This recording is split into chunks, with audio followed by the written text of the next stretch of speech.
Paula White was being interviewed on the Jim Baker show.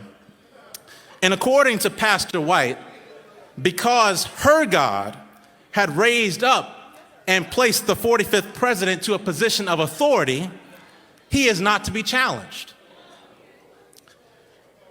Quote, she says, when you fight against the plan of God, you're fighting against the hand of God, end quote, according to Pastor White.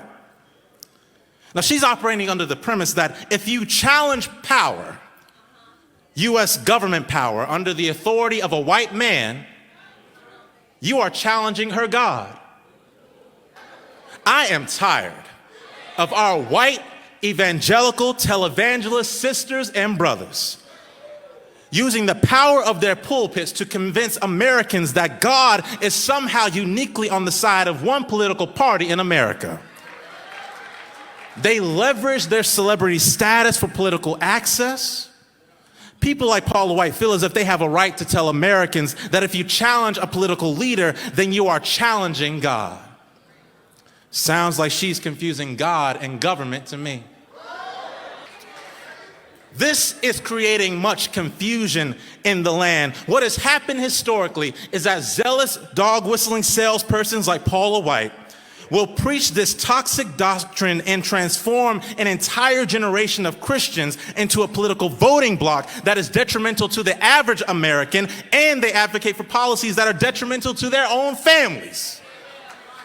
What Pastor White neglected to mention is that within the context of religion, God may raise up a leader and put them in power, but that never means that the people have to acquiesce to unjust leadership or abdicate their right to civil disobedience in the face of a moral crisis. This idea that people could never challenge power is simply false. It runs counter to our history, especially as people of African descent.